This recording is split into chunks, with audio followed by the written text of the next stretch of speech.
A lot of times I can hear from various different players that I played today the best game I ever played. I think this was the greatest game was ever played anywhere. I heard it many, many times from my friends who are, some of them are 1900 players, some of them are 2400 players, some of them are 2000 players. But when they say they played the best games, their criteria of the best game fluctuates from reality of what the best game is. Best game and great game is the game where you don't see just one simple, beautiful combination. And remember, beautiful combinations are not always very difficult one to perform.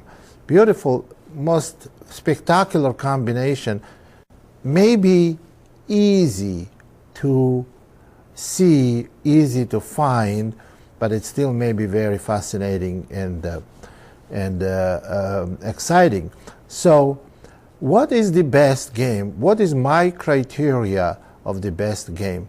Best game is the game that was played very well from beginning to the end by some player, and very important, that had good level of resistance.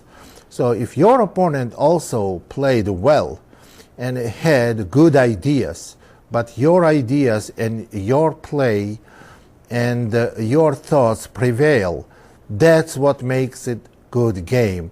And of course, level of a good game may be higher or lower, and that's basically the criteria.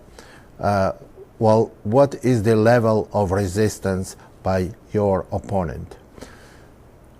No wonder when we talk about best games ever played, you see a lot of big names, world champions, because world champions, they do play against very strong players.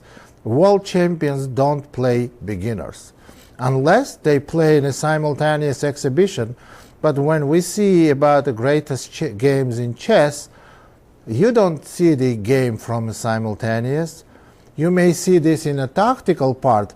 Find a good combination, and you see the good combination, 1, 2, or 3, or even 10 move combinations, but not the best games. Best games you see in the greatest players' tournament games. One of these games I want to look at now is game between two world champions, formerly world champions, between Mikhail Botvinnik and Jose Capablanca. Game was played in 1938.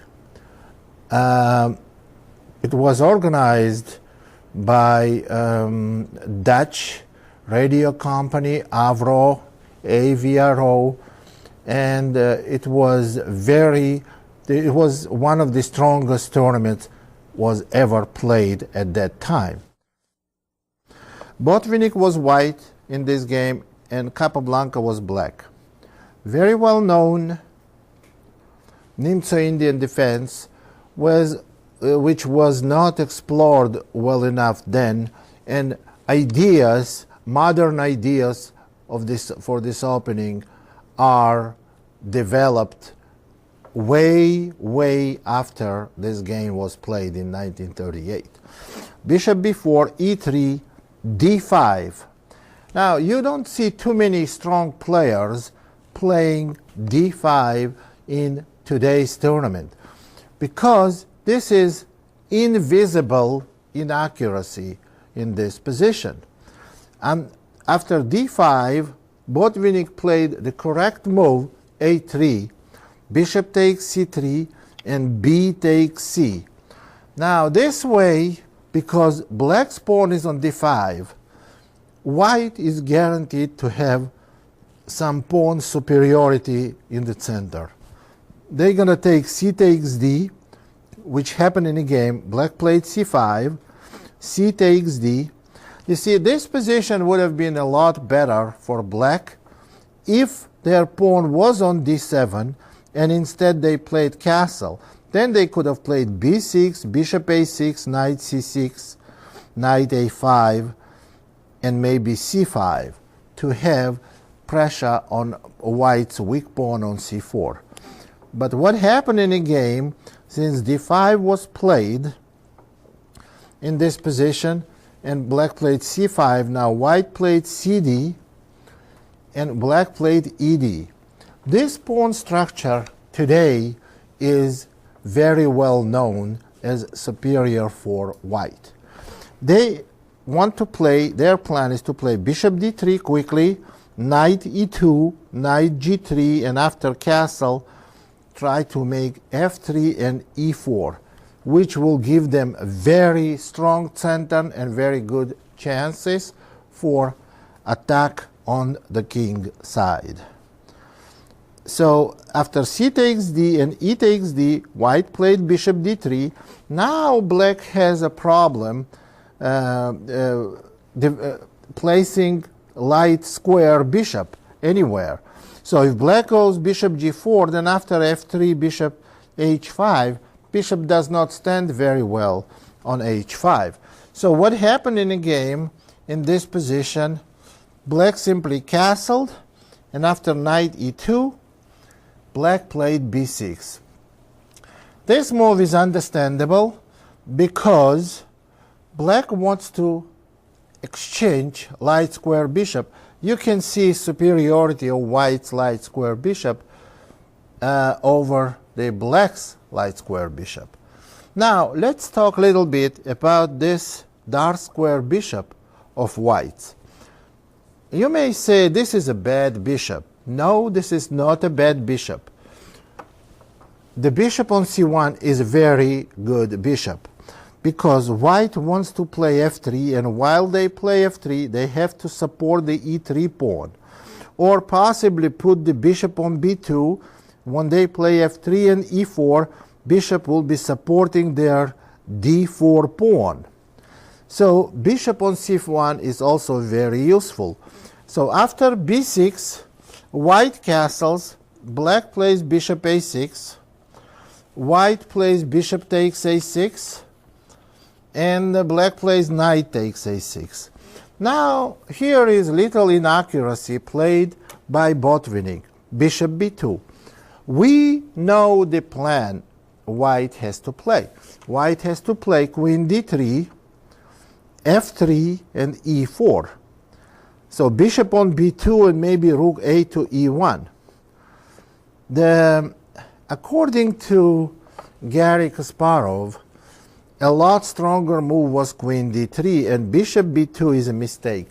That's not mistake because bishop on b2 stands badly. No, that's a mistake because after what happened, bishop b2, black played queen d7, and here after queen d7, white went a4. Now they cannot play queen d3 because black places queen on a4. It's a very strong position for the queen, and maybe later queen on c4 blocks white's queen side.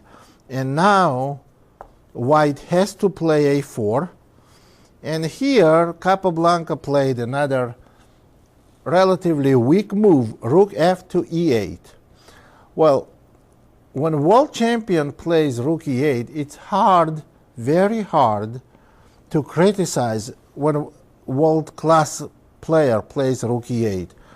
It's very hard to criticize him for this move, especially if what he does puts rook on semi-open file. But the correct continuation in this position, you see that white wants to play f3, queen d3, and make e4.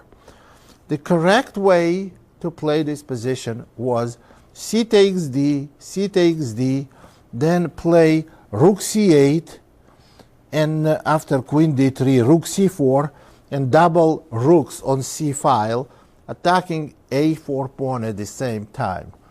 That didn't happen, and Capablanca played rook f to e8.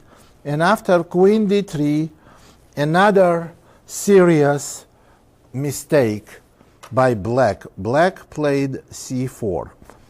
Now this position is very, very bad about c4. Capablanca then didn't know, these positions were not known in chess as well as we do them now, as we know them now. Chess made a big progress, the knowledge and theory, and we know this. Basically, this is terrible pawn structure. I remember I played game, and I even showed it on my combination DVD about tactics, when I used the same idea. I used in the same pawn structure. I attacked with, on a king side, and it ended with a beautiful combination. Well, it's not because I know it and Capablanca didn't know it, because that happened. There was at least 50 years between those two games. So that's why at that time it was not known how bad this position can be for black. Queen c2, and now black tries to reposition the knight from a6. You see the knight on a6 is not doing well here, so where this knight is going to b8, c6, a5, and b3. Well, this is very interesting. For the time it was played in late 30s, there was a battle of ideas. Botvinnik has, with white, vision of performing movement on a king side and activating its extra pawn on a king side by playing rook e1, knight g3, and possibly f3, e4. Meanwhile, Capablanca tries to freeze white's queen side and take advantage of it. Knight b8, rook a e1. This is all planned moves. Knight c6, knight g3, and knight a5. Black's knight heading towards b3, where it will be standing well. And after knight a5, f3, knight to b3, e4. We can say here that both sides succeeded their plan. Black won the a4 pawn and isolated white's b2 bishop, and white finally moved the central pawns, and they have a threat of activating further pawn movement in the center and a king side. And after queen takes a4,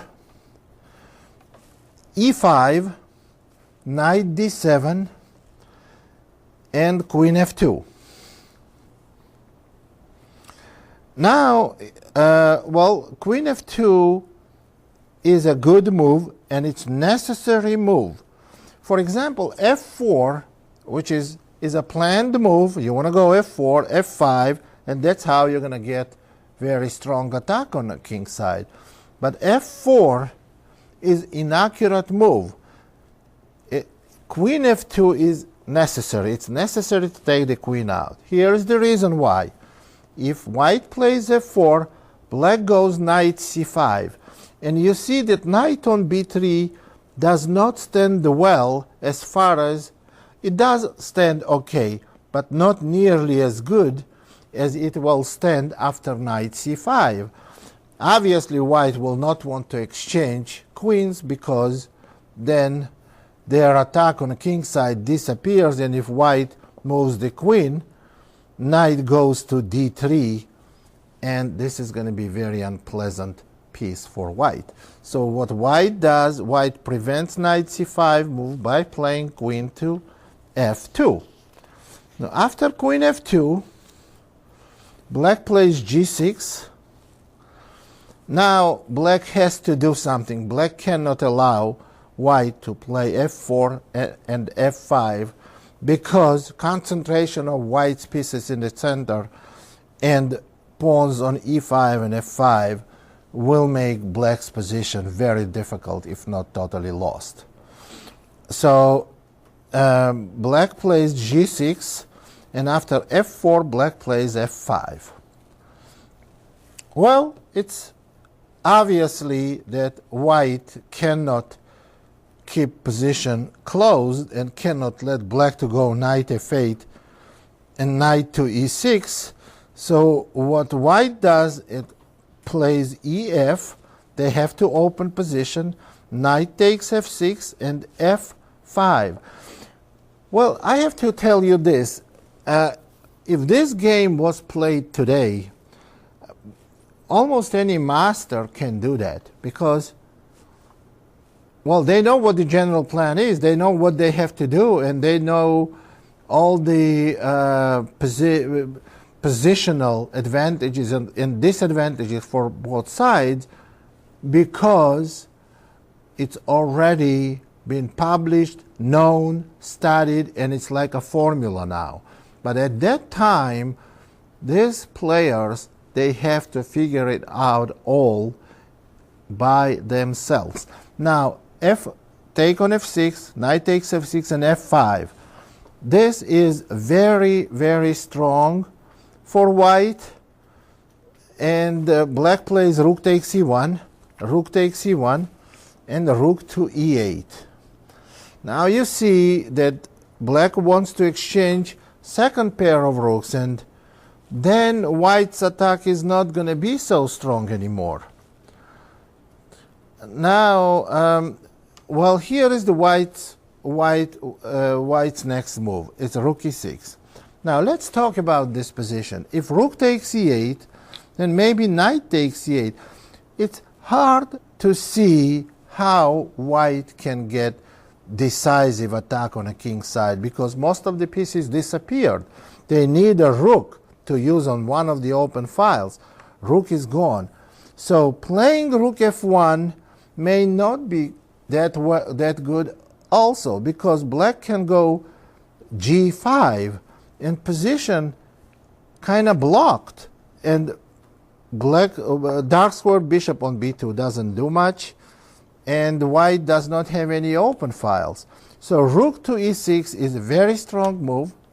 Rook takes e6, pawn takes e6, and knight on f6 is hanging, king g7, queen f4, and queen to e8.